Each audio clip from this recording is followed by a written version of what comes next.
It's time to take it back to 2004 once again, everyone. You can hear Usher on the radio, dominatingly so it seems. We have Maroon 5 making music. Rock exists. Country music wasn't entirely unlistenable, though it was on its way there. Beyonce was just beginning her solo career, and radio was ready to hit the club. And there was JoJo on the radio. Indeed, this JoJo isn't the one you think of these days. No, we are not talking of JoJo Siwa.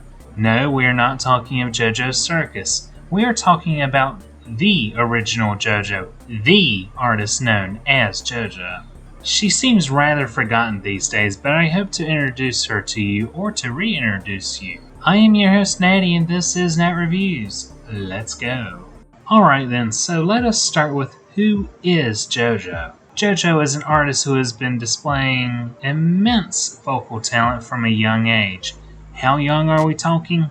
Well, her big hit that rocketed her into mainstream and started off her chart dominance, Leave, Get Out, was released when she was only just 13. That's right, she started off from a very young age. She seemed to hit it at just the right time as other young talent seemed to be breaking through. Just a few years prior, the trend seemed to be kicked off by the immense success of the brothers Hanson. Radio Disney was to come into its own before long as well. This youth wave was topped by its own queen in JoJo. The early 2000s were a time when reality television was everywhere. This is where JoJo got her start, on the talent show America's Most Talented Kid. Not be confused with America's Got Talent. It's hard to explain to people today, but these shows were just so massive after American Idol took off that we just got bombarded by copycats of the format. Even to this day, we still are. But from the show rose JoJo. From here, she was offered a recording contract with Blackground Records. She will not know it yet, but this label would really sabotage her later career efforts and prevent her songs from reaching streaming services or even being easily released down the road. The label was also treating all of its artists horribly, as time would later tell, but at the time, the 13-year-old was destined for greatness. Not long after, we got the song. Leave, Get Out was released not long after she got signed to a label. It is a song about, as JoJo put it in an interview, Leave, Get Out is basically a song for all girls just to declare their independence because, as I'm sure all females can relate to, boys will be boys at any age and they don't always act right. I'm not hating on the guys, but they just need to be kept in line every once in a while. Which, considering she was so young when the song was made, this is impressive. Of course, she didn't exactly write the song herself, for many pop artists weren't allowed to, but this is still impressive. And I do believe every single one of the songwriters on this song was a guy. So, interesting mix there. It's a poppy number, and even though she's very young, it's incredibly catchy and there is a maturity in her voice. I had no clue she was so young until I began doing research for this video. You can also tell in the video that they were trying hard to go the Britney-esque pop star style, as well as the oddly popular school aesthetic of the time. I still have no idea why that was such a major style, by the way. The video received heavy rotation among the various video channels on TV at the time. In fact, she was the youngest artist to both top Total Request Live and to have a video retired on that platform. The song is a smooth pop and R&B song, and I must say it's a very pleasant one to listen to. I can imagine how many people who went through a breakup with a cheating partner, especially if they were young, listen to this song. It hits all the notes of contemporary music, thus I can see how it became such a huge hit. This was the song that shot JoJo right into stardom. She had an even larger hit just 2 years later with It's a Little Too Late, not to be confused with Toby Keith's song, which I also covered. That song being the instant one I associate with her, and it also happening to be her largest hit.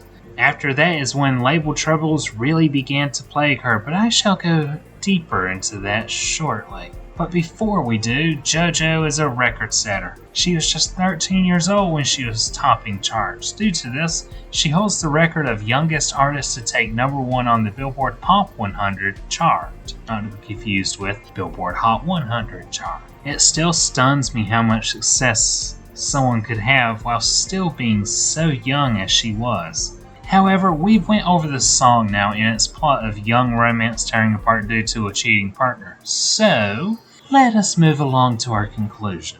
Conclusion. What do I think of the song? Well, I will start off by saying I rather enjoy the song. Perhaps that's the nostalgia talking, but I do enjoy it greatly. It's easy on the ears and I definitely listened to it very much in years past. It gets a A+ from me once again. Its production is smooth and is immensely catchy. There's nothing negative I can say about the song. Do I look forward to more from the artist? Why yes, certainly. Much like I do with another artist of that time period, Vanessa Carlton. I feel they just both got screwed by their labels and it harmed their career from such a young age. Speaking of that, Vanessa and JoJo have been doing things still to this day, Vanessa even releasing an album just as JoJo did this year. Do give them a listen, the artists do need the support. JoJo even making her own label, Clover Records, in order to be in more direct control of her work. But yes, all this about the label screwing them over. When it comes to JoJo, she had a long trouble with her label, Blackground Records, to the point she didn't even release an album from 2006 to 2016 due to the legal troubles she faced. Which is a shame because she just came off of her largest hit in 2006 and had a bright future ahead of her. She is immensely talented and I wish she could have got to shine during those lost years. I do admire her for her talent and her determination. She sure has went through a lot. But she did make appearances here and there, even on the podcast Shane and Friends. And eventually she got to release new music in 2016, including a new album. Her old work from her largest albums were withheld from streaming services because the old label's stubbornness. And that is one reason it has been difficult to find such work in the new streaming era. I do believe she, Vanessa, and even Rebecca Black deserve more love. They are all talented, they just got screwed over by their past troubles.